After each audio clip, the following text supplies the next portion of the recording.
So diversity in games. Well, when it comes to diversity in games, there's been a discourse that people have been freaking out about, whether it's DEI committees on games, you've got the trans top surgery and Dragon Age Veilguard as an option in character customization. And it's just something that people are focused on, and they're wanting these studios to fail, these games to fail because of how they're going about doing this, or they're outsourcing their projects to committees that will review the game and try to determine the best ways to make it diverse. And there's a lot of outrage online over that, but it feels to me, and this is apparently popular, that people are just freaking out about this because they want something to freak out about. And there are much better things to be focusing on, if you ask me. There's something about it that's very popular. I see a lot of people, the Uprise of Legendary Drops, that channel. Got Asmongold, of course. There's just channels like that that really seem to be, I'm not calling them grifters, but I know that some people say that, but it really seems to me that they're latching onto this for no good reason. It's taking away from a few games. Sure, you could argue that, but I want to talk about how they're overreacting and how, I don't know if they're farming views or what it is, but let's focus on some real issues that aren't just one character option here, having pronouns in games. I mean, let's be real, guys. That's not even worth really paying attention to. It's a talking point. It's something people like to get frustrated about, whether it's in gaming or we're talking about real life, but it's not harming anyone. And that's the reality of it. It's barely even harming games, to be honest. So I just feel like there's so much discourse about this, and there's just not enough pushback. There aren't enough creators that are popular that are talking about this. And I don't know why. I don't know if that's because there's a demand for that particular content, and that's just how gamers feel. I know that I, as a gamer, I'm not worried about it. I just, that's the reality of life. There are people that have trans top surgery. There are people that use different pronouns. And, I'm not trying to be political here. It's impossible not to be in this case, but that's just how it is. It's never affected anyone. No one's trying to control how you think or what you say. It's perfectly fine if you don't use they, them pronouns in the game. Perfectly fine. You know what you have to do to avoid the trans top surgery? It's just not even select the option. Same thing with the pronoun. Just select the he, him pronoun. I don't understand why that's such a focus. And so I just wanted to make a video because we don't even need to be worrying about this. And I think there needs to be a counter narrative to it. And maybe people will want to watch a counter narrative, because I know that as a viewer watching those channels I listed, it just doesn't make any sense to me. And it's really a non-issue that for some reason people seem to like to watch, I guess because it's controversy. There's the other example that I can immediately think of the Suicide Squad, them changing Mr. Freeze to Mrs. Freeze, not Nora, but just a literal female Mr. Freeze. And, I get that. That's a weird one. Again, I'm willing to call it out when it's there. And in that instance, I think that it harms the game because it feels like they're trying too hard. Why not just make it Mr. Freeze? That's who we know. There are instances like that, just so you know where I'm coming from. I see those points of view. But most of these issues are not even something we should be worrying about. And I just think that someone needs to challenge them more, especially with this whole Dragon Age thing. It's crazy. I mean, you can talk about the bad writing all you want if that's what you think. Bad stories, bad characters. People are saying the dialogue is kind of a little too cheesy, like you're talking to your therapist sort of thing. So, all that's perfectly valid. Bad writing shouldn't be commended. But when it comes to the trans top surgery and stuff and the pronouns, I'm going to be honest, it's not affecting gameplay. Get over it. And so these people making a big deal out of it and claiming that when these big outlets like IGN, GameSpot, Eurogamer, they're giving this good reviews because it pushes a social cultural narrative, it's just a straw man. It's not something that is actually relevant, and people are interested, so I guess they're going to keep on going. But I want to make this video just to talk about that and see if anyone agrees, because it might be fun to be, thinking about that and to complain about it and all this stuff, but it's not worth our time or effort. It's cool that games are reflecting how things are. You might not agree with using someone's different pronouns, and you might believe these different things. It's not affecting the game, though. No one's forcing a narrative on you. It's that tendency to immediately be combative in a situation where no one is forcing you to think anything. It's literally just the character customization, and then you play the game, and that's it. I just don't understand, so I want to look at a few examples and show you what I mean. This is a funny point to mention. Like and subscribe if you want. I hope to counter some of these narratives because right now we are sort of in an echo chamber of this. The most popular videos are all mentioning the same things. So I want to offer that counterpoint, and we'll see what happens. Thank you, guys. Now, if you were to ask me about, an establishment like Sweet Baby Inc. Is that what they're called? Sweet Baby Inc.? Sweet Baby Inc. Yeah, Sweet Baby Inc. And whether I think that they're necessary in games, I would say no. I think that diversity will come naturally. I think that there are diversity in gaming workplaces. I don't think that we need an establishment like that in gaming. It seems as if it's only going to draw more controversy and bring more harm to the game itself. It seems like a bit of a waste of money. It doesn't make any sense to hire for that when we could just allow for that in the writing itself without having to outsource. I don't understand that. I'll admit that for sure. Like I said, I'm not really partisan here. I'm just talking about something that I really think is a non-issue in general, and it's not something that's going to take over games. People are afraid. They don't need to be afraid. Now, if anyone ends up seeing this video, I'm sure it's going to be controversial. I have no denying that, and I want to have those conversations. That's why I'm doing this. There are instances such as with Alan Wake 2. A large amount of the gaming population followed the theory that the director and the actual game production decided to make Saga Anderson black because of Sweet Baby Inc. saying that they needed to, and that was denied. There's no proof of that. And they're being blamed for recent industry layoffs and Suicide Squad's failure.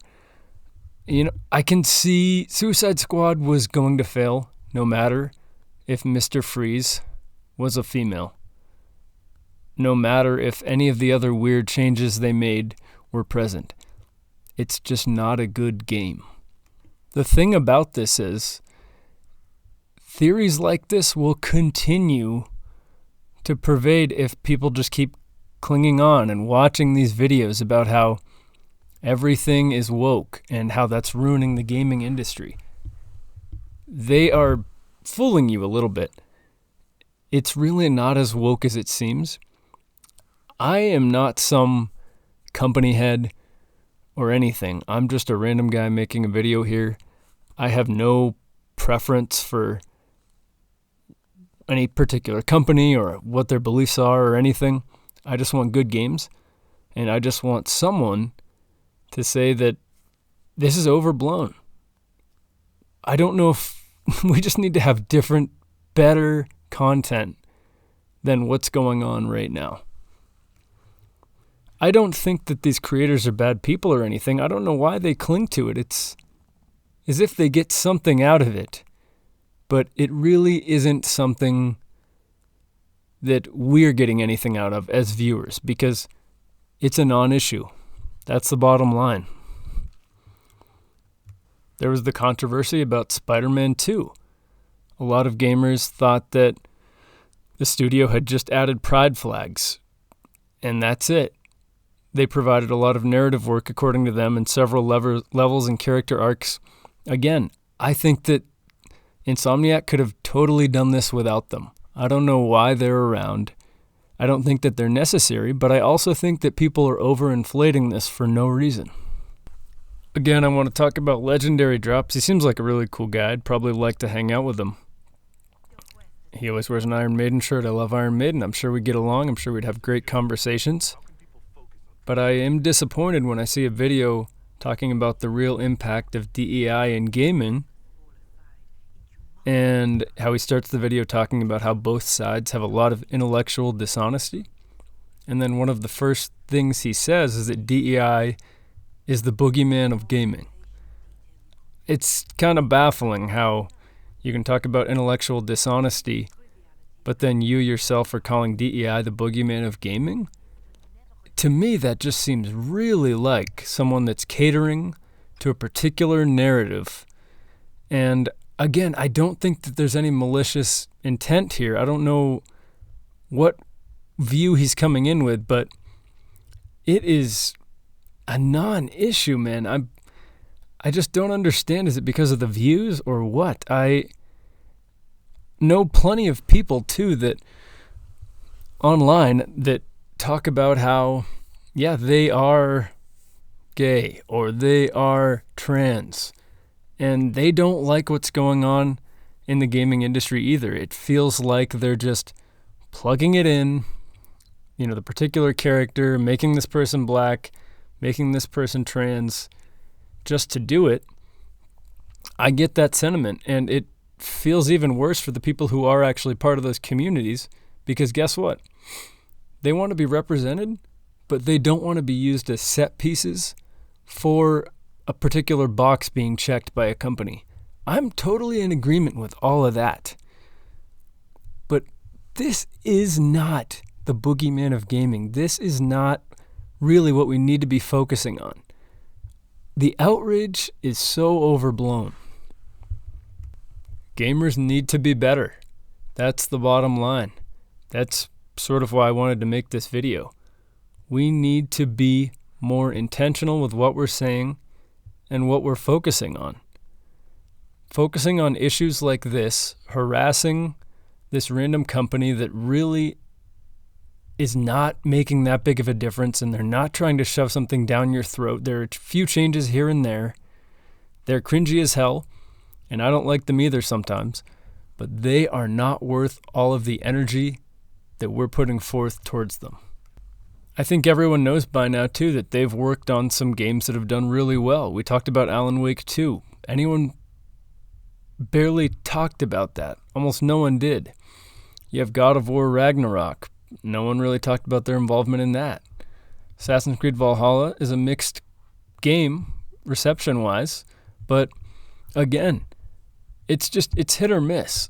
For certain games, these people are deciding to really focus on it, the gamers, and just to have something to be angry at. It's insane, and it caught on with even larger media circles, Elon Musk, some conservatives online, just to feed a narrative, and it's being so overblown, and the fear-mongering is so intellectually dishonest, to use Legendary Drops' term.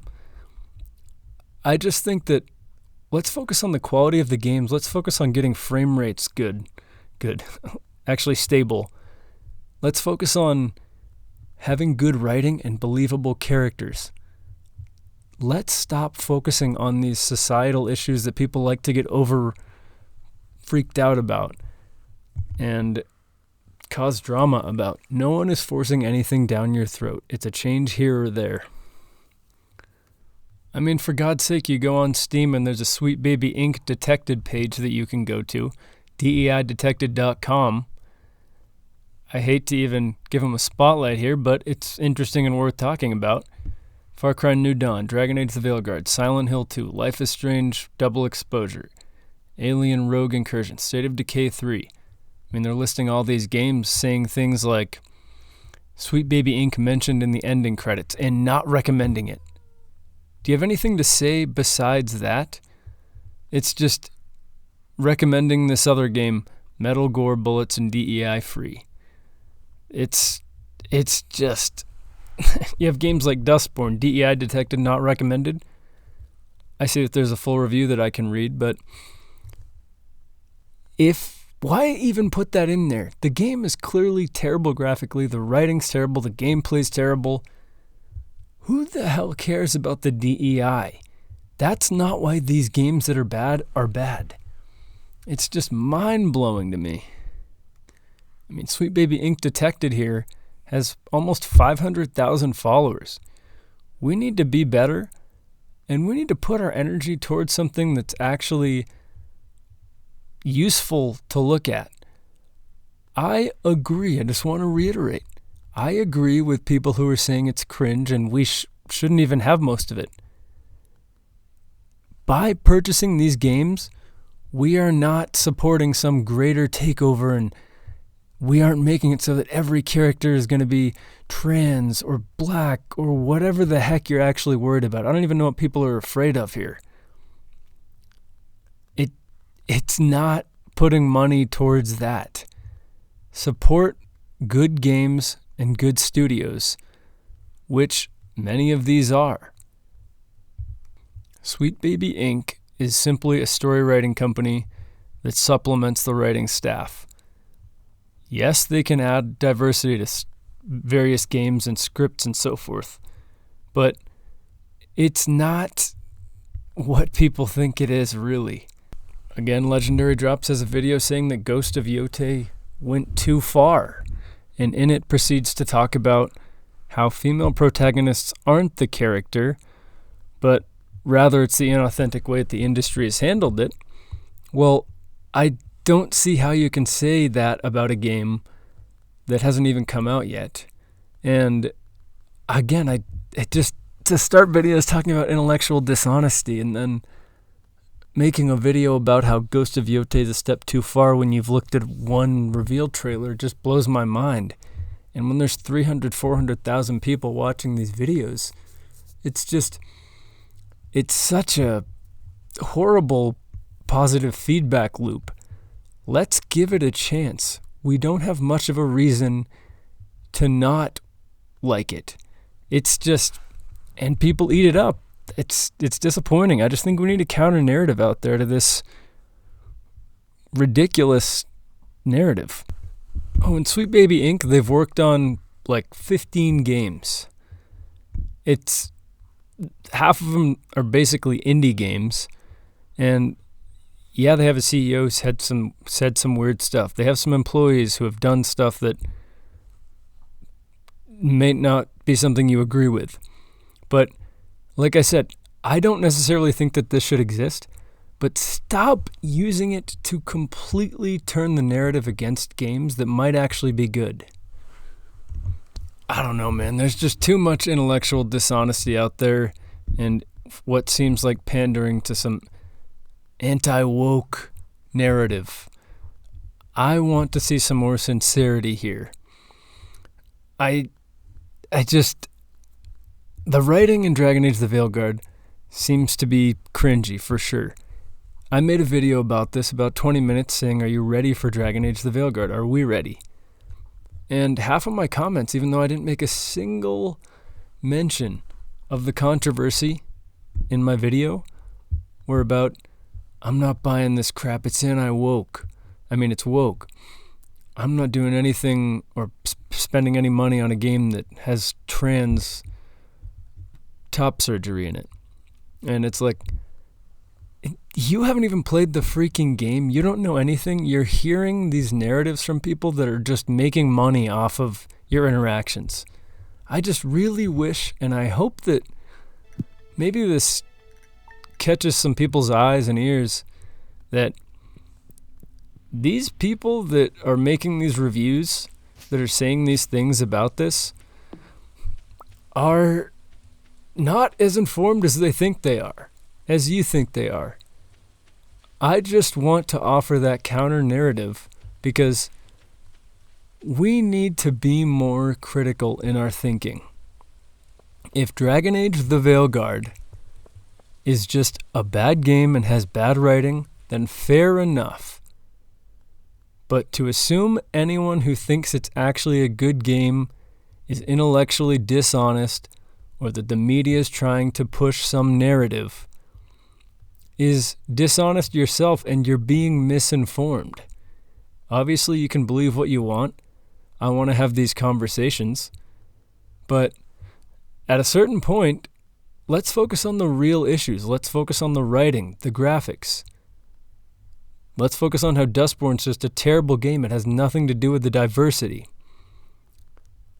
Let's give games a chance. That's all I've got. So, thanks for watching, guys. I look forward to seeing what everyone has to say about this one. We'll see.